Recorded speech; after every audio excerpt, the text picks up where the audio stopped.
PTI रहनुमा अली मोहम्मद खान ने कहा है कि सिविल नाफरमानी की तहरीक कल से शुरू नहीं कर रहे।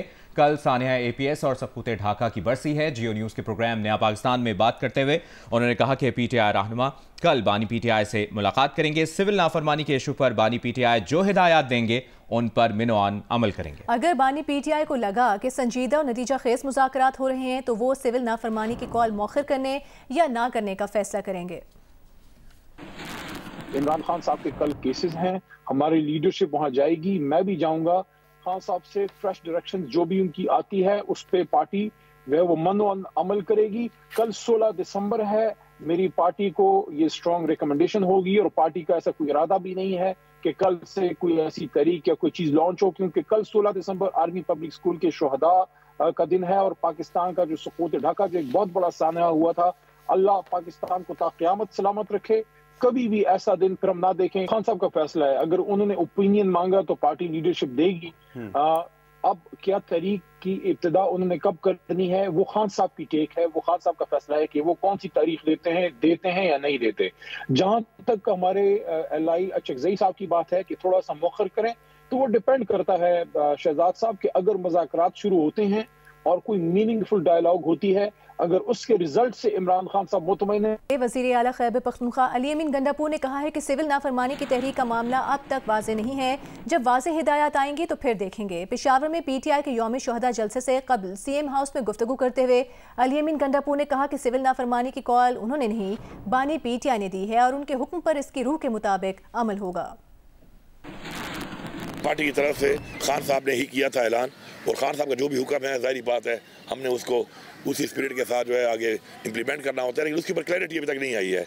तो हम वेट कर रहे हैं, जब क्लैरिटी आ जाएगी किस तरीके से करनी है, कैसे करनी है और क्या लाएमल होगा, फेज वाइज होगी, किस तरीके से होगी, कौन सी चीज़ों के ऊपर होगी, तो जब क्लैरिटी आ जाएगी तो इंशाल्लाह करेंगे। फिर पहले हमारी शर्त है इमरान खान की रिहाई, उसके बाद हमारा मैंडेट, उसके बाद जो तरमीमें की हैं इन्होंने गैर आईनी, ये हमारे कुछ आईनी हकूक़ हैं जो हम मांग रहे हैं, अपने हक मांग रहे हैं। अगर नहीं मिलेगा हमारी तहरीक जारी है इंशाल्लाह, फिर हम भी आगे प्लान बनाएंगे। हमारे सामने 26 हज़ार रेंजर और पुलिस को लगाया जाता है और वो स्टन ग्रेनेड भी हमें मार रहे हैं।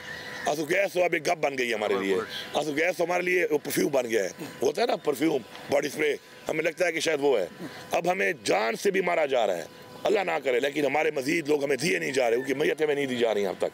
12 लोग हमारे कन्फर्म हैं इस वक्त, हमारे 68+ लोग बुलेट इंजर्ड कन्फर्म है। ये तो वो लोग हैं जो अस्पतालों में हम लेके आए और हमने इलाज किया उनका। इसके अलावा कुछ और लोग भी हैं कि जो शायद खौफ के मारे या किसी वजह से अपने आप को शो भी ना कर रहे हों। 1977 में जुल्फ़िकार अली भुट्टो ने अनारकली से शुरू किया लोगों का कत्लेआम और पूरे पाकिस्तान में कुर्सी के लिए कत्लेआम करवाया। उसके बाद अगर पाकिस्तान टूटा है उसकी सिर्फ एक वजह है, और वो वजह यह है कि इनको समझ आ गई कि हम वज़ीर-ए-आज़म नहीं बन सकते। इन्होंने मुल्क तोड़ दिया कुर्सी के लिए। उसके बाद मॉडल टाउन में नून लीग ने क्या किया? विफाकी वज़ीर इत्तलाआत अता ने कहा है कि अली अमीन गंडापुर जितनी बढ़ के मार लें उनकी हर कॉल नाकाम होगी। इस्लामाबाद में गुफ्तगू करते हुए उन्होंने कहा कि इनकी अगली कॉल का इंतजार कर रहे हैं, फाइनल कॉल की तरह ये भी नाकाम होगी। अता ने कहा कि इनकी कोई कॉल पुरअमन नहीं रही, कानून हाथ में लेंगे तो क्रैक डाउन होगा। मुशर्रफ बीबी आपके खिलाफ है, आप उनके खिलाफ है, और आप दोनों मौके से फरार हो गए और फाइनल कॉल को आप लोगों ने नाकाम कर दिया। तो सियासी तौर पे तो आपकी नाकामी है, तो आपकी कोई कॉल पुरअमन नहीं थी। अब अगली कॉल का तो हम इंतजार करेंगे। आप अगली कॉल आप में अल्हम्दुलिल्लाह इतनी हिम्मत नहीं है कि आप अगली कॉल दे सकें, अगली कॉल पर अमल पैरा हो सके। और बढ़के मारना कि मैं जी फलां कर दूंगा, ढमका कर दूंगा, आप कुछ नहीं कर सकते हैं। आप सियासी तौर पे नाकाम हैं, आप इंतजामी तौर पे नाकाम हैं, आप सूबे के मामलात को संभालने में नाकाम हैं। जाली ब्रीफिंग दो मर्जी दें। अगर फौजी प्रोडक्ट का बॉयकॉट करना था तो सबसे पहले अबानी चेयरमैन पीटीआई का करते ना, सबसे बड़ी प्रोडक्ट तो वो खुद थे। तो इसलिए ये जेब नहीं देता है झूठ की, मुनाफकत की सियासत। आगे बढ़ते हैं, आपको बताते हैं वज़ीर आज़म शहबाज शरीफ ने साल की आखिरी पोलियो मुहिम का आगाज़ कर दिया है। ये मुहिम 19 दिसंबर तक जारी रहेगी। इस्लामाबाद में इंसदाद पोलियो मुहिम से खिताब में वज़ीर आज़म ने रवां साल पोलियो के 60 केसेस सामने आने पर तशवीश का इजहार किया और कहा कि पाकिस्तान से पोलियो के मुकम्मल खात्मे के लिए पुराज़्म हैं। वालिदैन इस मुहिम में वर्कर्स के साथ ताउन यकीनी बनाएं। वज़ीर आज़म ने पोलियो मुहिम में मुआवनत करने पर बिल गेट्स फाउंडेशन, आलमी इदारा सेहत और सऊदी अरब समेत आलमी इदारों का शुक्रिया अदा किया। अभी आपको बताएं, रूस के तेल से भरे 2 बहरी जहाज खुले समंदर में तूफान की जद में आ गए हैं। रूसी हुक्काम के मुताबिक एक टैंकर 2 हिस्सों में तकसीम हो गया और इससे तेल का रिसाव हो रहा है। हादसे में एक शख्स हलाक हो गया जबकि टैंकर पर मौजूद 12 अफराद को बचा लिया गया। रूसी हुक्काम ने बताया है कि दूसरे टैंकर को भी शदीद नुकसान पहुंचा है। दूसरे टैंकर पर 14 अफराद सवार हैं। दोनों टैंकर्स में मजमूई तौर पर 4200 टन तेल मौजूद था। जियो न्यूज़ की खुसूसी ट्रांसमिशन कर डालो पाकिस्तान के लिए में गुफ्तगू करते हुए मामले खुसूसी बराए तवानाई मोहम्मद अली ने कहा है कि कोई गड़बड़ नहीं थी तो IPPs ने SECP को ऑडिट क्यों नहीं करने दिया और स्टे लिया। बिजली महंगी होने की एक वजह 8 रुपये फी यूनिट टैक्स भी है। कोशिश है कि टैक्स 3 रुपये तक लाएं। ये इतना सिंपल मैटर नहीं है और इतना इनोसेंस के साथ भी काम नहीं हुआ। There is a lot which has happened at a deeper level. जब हमने 2020 में नेगोशिएशन की तो पास के एक्सेस प्रॉफिट्स हमने आइडेंटिफाई किए और MOU में हमने एग्री किया कि नेपरा उनको डिटरमिन करेगा बीइंग द रेगुलेटर। पास की जो प्रॉफिटेबिलिटी जो हमने एस्टैब्लिश की थी तो उस वक्त डिसाइड हुआ कि आर्बिट्रेशन करेंगे। ठीक है, आज 4 साल हो गए, आर्बिट्रेशन नहीं हुई। अब आप सोचें ना, एक मुल्क के अंदर अगर 4 साल तक एक मैटर को आर्बिट्रेशन में नहीं लिया जाया जा सकता तो there is reason behind it ना। 18 IPPs शाहजेब हम पिछले 4 हफ्ते से निगोशिएट कर रहे हैं। अगर कोई जोर ज़बरदस्ती होती तो 4 हफ्ते लगते हमें, आप खुद बताएं ना। तो ये हम जितना इसको एमिकेबली कर सकते हैं उतना कर रहे हैं। इस वक्त पाकिस्तान के वो बिजनेसमैन जिनसे हम निगोशिएट कर रहे हैं वो हमें आके कहते हैं कि प्लीज़ हमें कोई डिस्ट्रीब्यूशन कंपनी आप दे दें। बिजनेस कॉन्फिडेंस इतना ख़राब नहीं हुआ जितना कि लोग पोर्ट्रे कर रहे हैं। पाकिस्तान में ये जो बिजली महंगी है उसकी देखें 2-3 बहुत बड़ी वजूहत हैं। एक तो IPPs, इसके अलावा टैक्सेस। 8 रुपए का इम्पैक्ट बिजली में टैक्सेस का है, हम उसको भी देख रहे हैं। जियो न्यूज़ की खुसूसी ट्रांसमिशन कर डालो पाकिस्तान के लिए में गुफ्तगू करते हुए CEO लकी इलेक्ट्रिक पावर ओहेल मोहम्मद ने कहा कि जो IPPs गलत काम कर रही हैं उनका फोरेंसिक ज़रूर होना चाहिए। कहा जा रहा है कि ओवर इन्वॉइसिंग हुई तो उसे हुकूमत को रोकना चाहिए।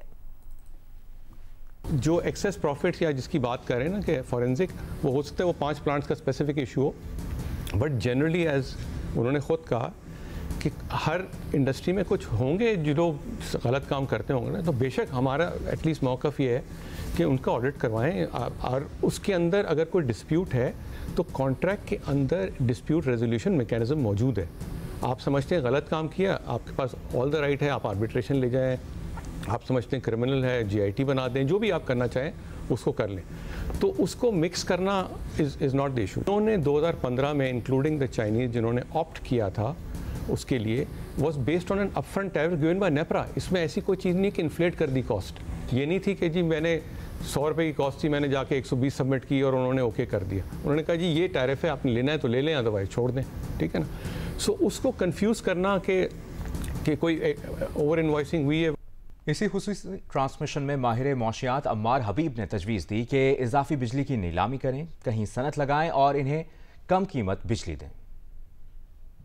कैपेसिटी कॉस्ट हमारी जो बनती है, जिसको में बहुत शोर मचाया जाता है, वो तकरीबन 18 रुपये। 18 में से तकरीबन 10 रुपये जो कॉस्ट है वो सिर्फ डेट की कॉस्ट है। इसेंशियली डेट रीपेमेंट है। जैसे रोयल्स ने अभी बहुत अच्छी बात करी, फुल कॉस्ट रिकवरी। जब हम उस रिजीम पे गए तो उससे सारी कॉस्ट रिकवर हो गई। बहुत सारे मैक्रो डिसीजंस भी ऐसे लिए गए जिससे इम्पैक्ट जो है इस चीज़ का वो कंज्यूमर पे आया। Power infrastructure is very important. Pakistan is one of, I would say, very lucky in the sense कि we have a lot of infrastructure, we have a lot of clean energy infrastructure. थोड़ी optimization की जरूरत है, थोड़ी efficiency की जरूरत है। And the same infrastructure में मैं बोलूंगा अगर if we start growing at 5% for the next 3 years, यही इंफ्रास्ट्रक्चर हमें कम पड़ जाएगा। IPP is a very critical problem but not the only problem. बहुत सारे और चीजें जो कि पैरेलल में सॉल्व करनी है। कोल के मेरे ख्याल से तकरीबन 5000 मेगावाट के प्लांट साउथ में अवेलेबल हैं। You auction that out, auction the capacity for the next 5 years कि जी जो नया इंडस्ट्रियल यूनिट लगा है वो ऑक्शन की बेसिस पे एक प्राइस सेट कर ले, बायलैटरल प्राइस सेट हो जाएगी, ऑटोमेटिकली उससे मार्केट क्रिएट हो जाएगी। साबिक चेयरमैन एप्टिमा आसिफ इनाम ने इसी ट्रांसमिशन में कहा है कि इंडस्ट्री ठप होने की वजह यही है कि सब कुछ एनर्जी सेक्टर ले जाता है। बुरी इकोनॉमिक परफॉर्मेंस ही IPP की वजह से।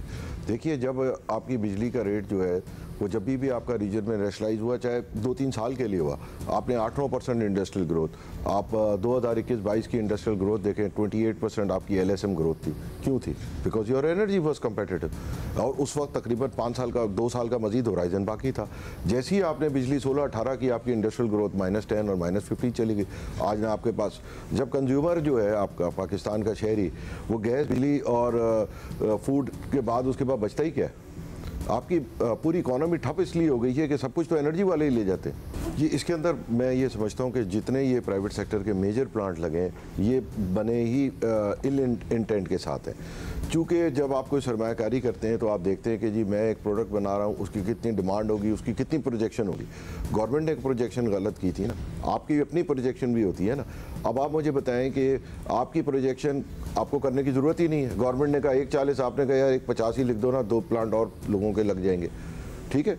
तो this is with criminal intent या इल इंटेंट, चलो क्रिमिनल तो नहीं कहें, इल इंटेंट के साथ ही ये प्लांट लगे, बिकॉज उन्होंने कहा जी सानू की है, कैपेसिटी तो मिलनी है। जबकि साबिक निगरान वजीर गौहर एजाज ने कहा कि हुकूमत का काम कारोबार करना नहीं, मुआशी बहरान, सनतों की तबाही और गरीब आवाम पर महंगी बिजली का बोझ, ये सब गलत मुआहिदों की वजह से। हम कैपेसिटी पेमेंट इस वक्त 2 ट्रिलियन दे रहे हैं। 43,000 मेगावाट की इस वक्त इंस्टॉल कैपेसिटी लग गई है और 2 ट्रिलियन जिसका मतलब है 2 लाख करोड़ रुपए सालाना दे रहे हैं। और इसमें जो एवरेज पिछले साल बिजली इस्तेमाल हुई है वो सिर्फ 12,000 मेगावाट इस्तेमाल हुई है एवरेज। मैं कहता हूँ ये सारा कसूर इन IPPs और इन कॉन्ट्रैक्ट्स का है, जिसकी वजह से इकॉनमी बैठी है, जिसकी वजह से इंडस्ट्री बैठी है, जिसकी वजह से कंजम्पशन टूटी है, जिसकी वजह से लोगों ने अपने घरों की छतों पे सोलर लगा लिए हैं। ये सारा कुछ इसलिए हो रहा है कि हमने एक पॉलिसी बनाई बंद पावर प्लांट और सबने कहा कोई फ़र्क नहीं पड़ता, कंज्यूमर देगा। और एंड रिजल्ट क्या हुआ कि डिमांड जो है वो बढ़ने के बजाय घटना शुरू हो गई, क्योंकि हमने नेगेटिव मार्केटिंग की अपनी प्रोडक्ट की। 2 ट्रिलियन रुपए, इसकी एवरेज 19 रुपये 34 पैसे। पहली बात तो ये दे लें, आज हमारा सिस्टम ये है, ये जो IPPs लगे हुए हैं और जो हाइडल पुराने लगे हुए हैं, हम उनको भी बिजली की कॉस्ट में, जो पुराना तरबेला, मंगला, जेलम, उसके भी बिजली का यूनिट गिनते हैं, उसकी तो कोई कैपेसिटी नहीं है। उसको जब निकालते हैं तो हम कहते हैं कि ये 1934 है, बट ये 1934 नहीं, ये जो IPPs लगे हैं 29 रुपये 70 पैसे हैं। जो बात हम कर रहे हैं कि 29 रुपये 70 पैसे की जो कैपेसिटी चल रही है वो एक्चुअली 30% चल रही है। 8 रुपये मिलना चाहिए, ये 21 रुपये है, 21 रुपये यूनिट है जो इनको एक्स्ट्रा मिल रहा है। हबको के साबिक CEO खालिद मंसूर ने कहा है कि IPPs ने कभी फोरेंसिक ऑडिट से इनकार नहीं किया। हुकूमत को देखना होगा कि जो आप करने जा रहे हैं उसका क्या फ़ायदा होगा। IPPs ने कभी इसको रिटेलिएट नहीं किया कि आप हमारा फोरेंसिक ऑडिट ना करें। आप ज़रा इन लोगों के साथ बैठकर लॉजिकली ये देखें कि जो कुछ आप करने जा रहे हैं उसका बॉटम लाइन फ़ायदा क्या होगा। आप कितना टैरिफ रिड्यूस कर सकेंगे कंज्यूमर के लिए। अगर ये कैपेसिटी पेमेंट की जिम्मेदारी गवर्नमेंट के पास है तो मैंने लास्ट मेरा जो इंटरेक्शन हुआ था मोहम्मद अली साहब से 2 गुजारिशात की थी कि भाई आप ये सिंगल बायर रिजीम से क्यों नहीं निकल जाते। आप सेक्टर को ओपन करें और जो व्हीलिंग चार्जेस हैं उनको रैशनलाइज करें तो गवर्नमेंट की जिम्मेदारी ख़त्म हो जाएगी। गुजारिश ये कर रहा हूँ कि देखिए इस सारी चीज़ों को आपको रैशनली देखना है और उसके बाद रादर देन सेइंग कि सब IPPs ने चोरी की है, सब IPPs ने बहुत पैसा बनाया है, so on and so fourth, वो मेरा ख्याल है वो ज्यादती होगी।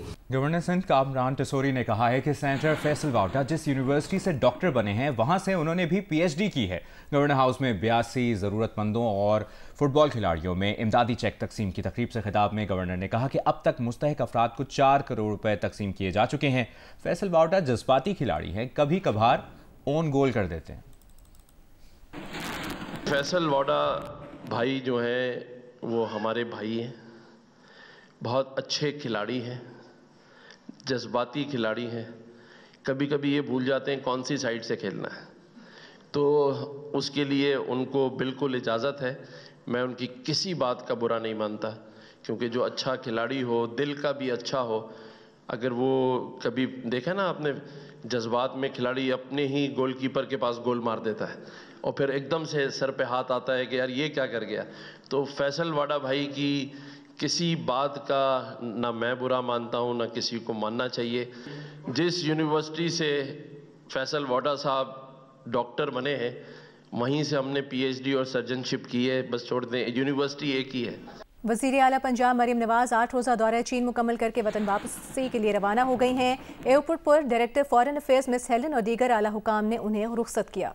वज़ीर आला पंजाब मरीम नवाज ने कम्युनिस्ट पार्टी ऑफ चाइना की दावत पर चीन का 8 रोज़ा दौरा किया। उन्होंने रोबोटिक ज़रई आलात बनाने वाले इदारे AI force, tech, blue tech air alliance, Hygeia medical, Xijing अस्पताल, Beijing municipal commission of transport, communist party of China के museum, Jinko solar company, Minhang district industrial zone, Shanghai experimental school, Huawei technologies और BGI जिनको मिक्स के दौरे किए। मरीम नवाज ने communist party of China के वजीर से मुलाकात और ज़ोहराने में शिरकत की। उन्होंने चीन के वजीर माहौलियात से मुलाकात भी की। वजीर आला पंजाब ने माहौलियाती आलूदगी पर कॉन्फ्रेंस और पंजाब चीन इन्वेस्टमेंट कॉन्फ्रेंस से खिताब भी किया, जबकि चीन की हुक्मरान जमात के आला वफूद से मुलाकातें भी की। आलमी शोहरत याफ्ता भारतीय तबला नवाज जाकिर हुसैन सैन फ्रांसिस्को में इंतकाल कर गए। वो दिल के आरिज़े में मुब्तला थे। उनकी उम्र 73 बरस थी। आलमी शोहरत याफ्ता तबला नवाज जाकिर हुसैन इंतकाल कर गए हैं। भारतीय मीडिया की जानिब से ये बताया गया है उनकी उम्र 73 बरस थी। जाकिर हुसैन उस्ताद अल्लाह रखा खान के साहबजादे थे। वो 73 बरस की उम्र में इंतकाल कर गए। दिल के आरिज़े में मुब्तला थे। आलमी शोहरत याफ्ता भारतीय तबला नवाज जाकिर हुसैन सैन फ्रांसिस्को में इंतकाल कर गए।